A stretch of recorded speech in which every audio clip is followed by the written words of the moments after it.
Okay. Could you tell me what community or neighborhood you lived in? I started out on Virginia Street and then moved maybe 22 years ago to Slash Cottage, and that's where I still am. How do you like it? I enjoy Slash Cottage. I was like the third family. We were the third family there, and so we've watched it grow up and to a nice community, but still very friendly. You know your neighbors and feel safe with the kids on the street. What are some of your favorite businesses in Ashland? Cross Brothers is always very nice. Diane Hale School of Dance. My daughter has been there for years. Hubbard Insurance. Suzanne's. They're probably my favorites. How long has your daughter been involved with dance? 13 years. That's impressive. Yeah.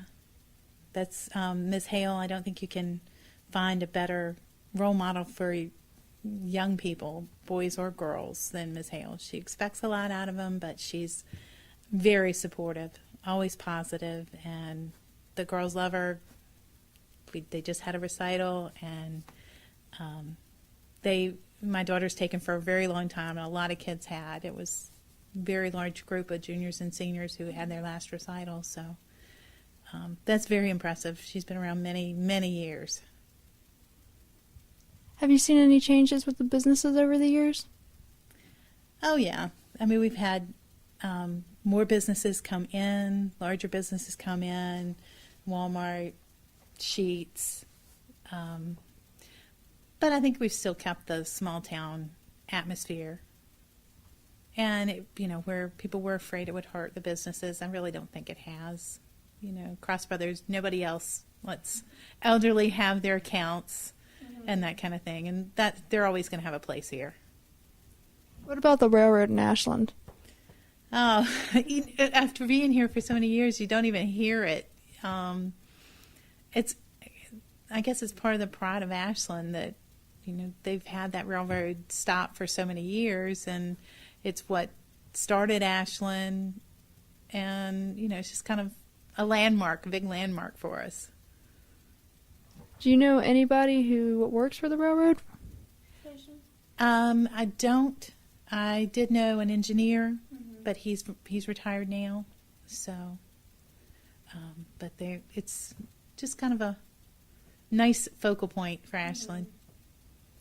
Have you used it to travel on the Amtrak? Yes, I have. Yeah, we've used it to go to D.C. and a number of times in Philadelphia. So the family's used it. Very nice. What would you say is a major source of recreation for you in Ashland? Oh, probably the Little League sports. That's so popular here. Little League baseball, softball, the Y swim team. It's a great place for kids to be involved and to get to meet other parents of kids and form a nice bond with others who have the same interest, common interest. There's such a wide range, the taekwondo, the dance. There's so much to offer for youth and for families. But for Farm Park, even, just to go up and walk or have a picnic, it's just nice. What about the local parades? They're a lot of fun. The 4th of July, the Christmas, I guess now it's the holiday parade. It's grown tremendously. It used to go across Route 1, and now all the traffic on Route 1, you can't go across Route 1 for that. But it's nice to see the whole town come out for those kind of things. And again, it's just that fostering that community spirit. And the Strawberry Fair? The Strawberry Fair is a lot of fun. And here at Duncan Memorial, we usually set up things too. So I've been involved in that many, many years. And again, I mean, the same people have been involved with it for so many years. It's like a reunion once a year. So just getting bigger and bigger with more people coming in to see it as people find out about it. I heard it was really hot over the summer. Oh, yeah. Last summer, it was very hot. We were out there, and it was a miserable, miserable day last time. So I'm hoping this year will be a little bit cooler. But people still came. Not quite as big a crowd, but still a lot of people. You know, I guess for people living here in Ashland, you almost have to. So no matter what the weather, they're going to come, rain or shine. How long have you been involved with Duncan? For over 25 years. I've been here since I came out of college. This became our home church as soon as we moved here. And I've been here since. Could you tell me about some of your experiences? Sure. Any special memories? I guess, I have, when I came, my husband and I got started with a youth group here because there just wasn't anything, and we were young, and it's hard, right out of college, you're not really sure where you fit in or what you fit in with, but the people here are very friendly and made us feel very welcome, and we decided to work with the youth, and Duncan has done a lot with that. They do a Holy Week breakfast, I guess is probably the thing that hits me the most because we've been doing it for 25 years this year. And every morning during the week of Holy Week, all the youth come at 7 o'clock in the morning to eat breakfast before they go to school. And they get a devotion. And so little things like that where they've gone out of their way to reach out to other people, and exam breaks for the college kids. You know, where they'll open the doors and let the college kids come in till midnight just to relax and have food. They really do want to be part of the community and invite other people and feel, welcoming to anybody. They don't necessarily have to be Methodist or whatever. And I like that. That's the thing that hits me and that attracts me, keeps me working and, finding other ways to reach out. I really like those exam breaks. Good. We're getting ready to have one Sunday night. So when did you start doing that? They've been going on about 4 years, but never got the press, I think emails were sent out, but only people who heard about it. And this past year, somebody told me, Dawne, Facebook. And I was like, okay, I can do that.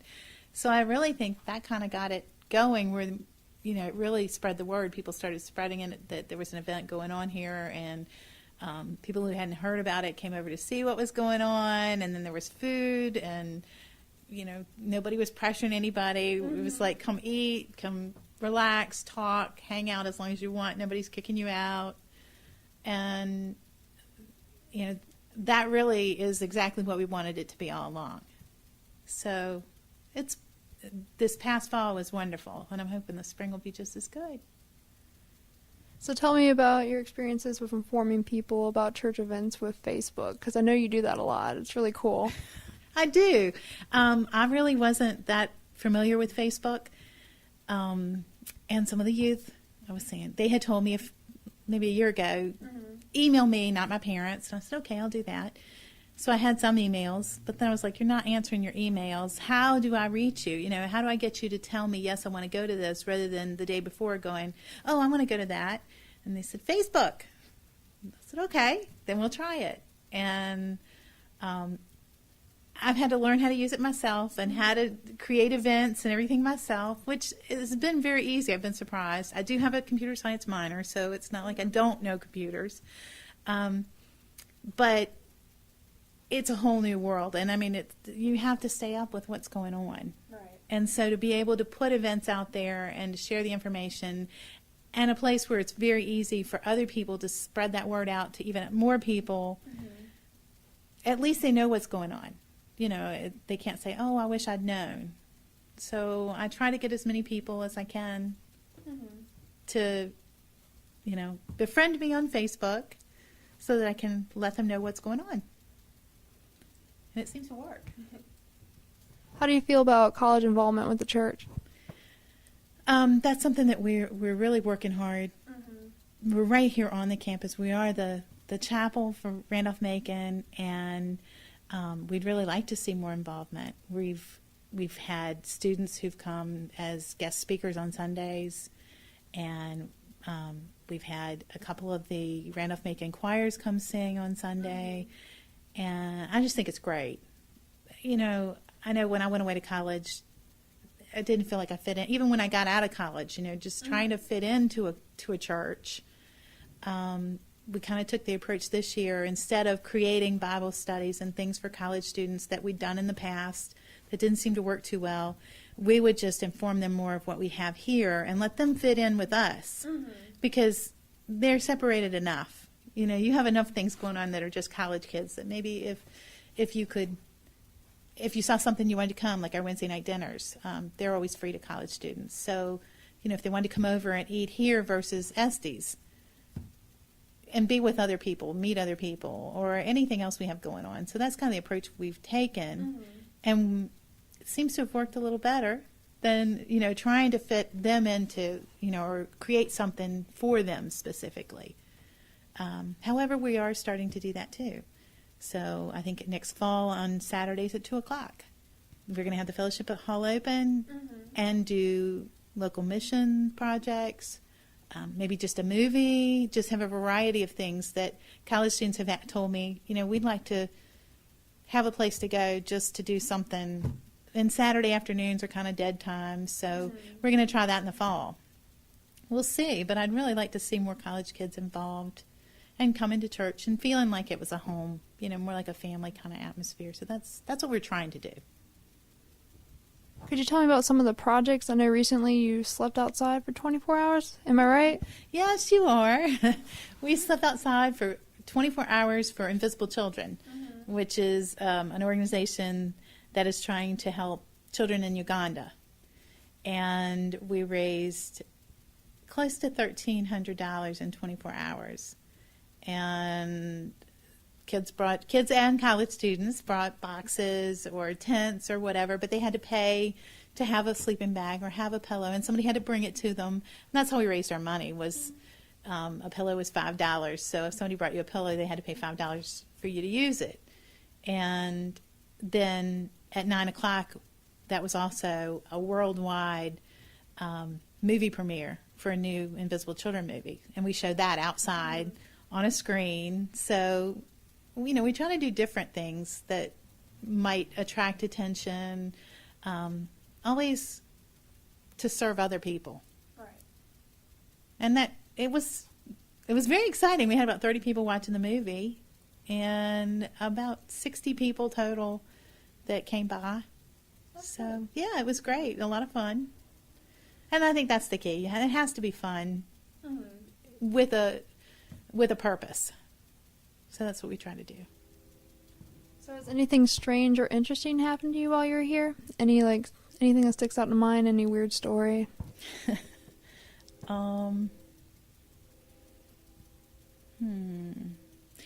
Not really to me, but some of the kids here. We have done some lock-ins here at the church, and most of the youth will not come upstairs. They are just very positive that there is a ghost up in the upstairs, and they hear noises, and you do hear noises, but I've never seen or heard it, but they tell me all the time, oh, you sent us upstairs and then the door closed and we looked and there wasn't anybody there. So apparently there's some ghost stories about the upstairs of Duncan, but I haven't experienced it. I've just seen the results of the kids come running down from their experiences. But what I found here is just people are very loving and caring, and you know that's hard to find. Tell me about some of the church leaders. Okay, Bob Lynn is our pastor, and he's been here for 2 years, and will be back at least one more year. Methodists are year to year, so we never know, but he's very exciting. We have a number of services. We have a prayer service at 8 o'clock on Sundays. We have a Jolt service, which is a contemporary service that's usually held at Blackwell at 9 o'clock on Sundays, and then a traditional service at 11 o'clock in the sanctuary. And Sandra Stanley is a deacon, which she also preaches during some of our services and holds a lot of educational opportunities here. Gordon McDaniel is the heart of our church. He's the office administrator, but he does so much more. Al Dickerson and Bill Hamner are the head of our trustees, and they've been here a real long time and just do a great job at keeping everything running for us. William Gordon is our choir director, and he's also the director of the Masterworks Chorale. And that's pulled in people from Richmond and all over. They're getting ready to have a concert on Sunday here at the church, and then one next week in Richmond. So these people, they're very active in the community as well, which is really nice. Very, very nice. Sandra has been in the community for most of her life, so, and has a son at Randolph-Macon. So very connected group, and that's just, I guess, a great way to meet and greet other people. Could you tell me about some of the civic affairs in the community? I guess they're ACES? Like the ACES, the Ashland Christian Emergency Services. They are a group that a number of the churches in the area are involved in. People from the churches volunteer there.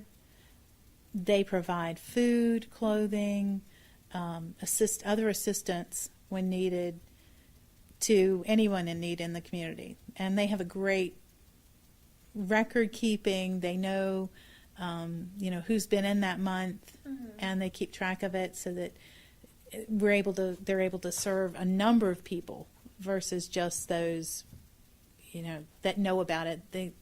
They try to get as many people services as possible. And the youth here do a scavenger hunt in the fall that they really enjoy, because they go out and knock on people's doors and try to collect things that ACES needs. They give us a list of things that they need at the time. They're always in need of food and clothes, and it seems like this year a lot more than most. We just got an email saying that they need boys' shorts, and they're completely running out. So they're located right across from U-Crops on the corner there at Route 1. But people can go up there Monday, Wednesday, and Friday in the mornings and get help. Okay. And how long has the Jolt service been going on? Just wondering. About 4 years. I think it started about 4 years. When it started, it was once a month. And then it's steadily gotten to where now it's every Sunday, and it keeps growing. That one is really a nice service because we can do so many different things. We can have Randolph-Macon students who can be the guest speakers. That's a great time for them to, pre-ministerial students there, use it to come and preach and to practice, because it's one thing to learn about it, it's another thing to actually do it. And it's a nice, safe, cozy environment, friendly environment, where they seem to feel comfortable. And the people who come are very open and caring, and would never be critical. Very supportive, and always encourage students to come and speak to them. So it's that one's very different, very interesting. They're always looking for new band members. The band at one point was much bigger, and then as students have gone away or to to college from high school, or on to work from college, we've lost band members. So that's one that's still evolving. Probably always will. I like the little egg-shaped maracas they hand out. Yes. Yeah, one of the members there had been to another church who said, he came back and said, "Oh, they have the neatest thing. And if we can find them, I'll get them." And so they were all donated by him. And, just a way to participate. That's one of the nice things about that service is, from time to time, there's things that we hand out that maybe have a meaning. You find out later in the service why you're holding a Band-Aid. But it's just a different way to get people involved. Yeah, that one it's a very fun service. I know there's the A. Purnell Bailey Scholarship. Yes. Do you have a lot of involvement with students that have received that? I have some involvement with some, and have been to the committee meetings, and that's a great program for people who know when they leave high school that they want to be ministers or in some type of ministry, not necessarily church ministers, but chaplains at hospitals or anything. And I have had experience working with some of the Bailey Scholars here in different programs with the youth, or they've helped. Joe Varner has actually chaperoned a youth event, and he teaches Sunday school here. So I do work with them. I've also worked with pre-ministerial students that aren't Bailey Scholars. So there's a lot of opportunities here for students to get involved, whether they're Bailey Scholars, especially Bailey Scholars, I guess, and pre-ministerial students, but whether they are or aren't, it's just, is a student interested in getting involved? And if they're interested in getting involved, then yeah, I get involved with them and work with them. So. How does it feel to live and work in the center of the universe? Oh, I love it. I would not want to live anywhere else. Ashland is so nice. The people are very, very friendly, and I cannot imagine living in a big city. You know, it's just comfortable and friendly. You don't get that much anywhere. You know, it's really hard when you watch the news and you think, gosh, I'm just grateful I'm here. So what are your thoughts on the town turning 150? Oh, I think it's wonderful. I mean, the town has stuck by, I guess, whoever's those original settlers here just knew what they were doing when they set it up. It's so close to Richmond, it's close to D.C., but yet far enough away to keep its small town atmosphere. And that's just wonderful that we've been able to maintain it for 150 years with all the growth that's gone on. For my final question, what do you think makes Ashland so special? The people. We have great people here, caring, loving, and I've never lived anywhere else like it. So I think it's definitely the people. Thank you very much. Is there anything you'd like to add? No, thank you. Thank you for talking to me.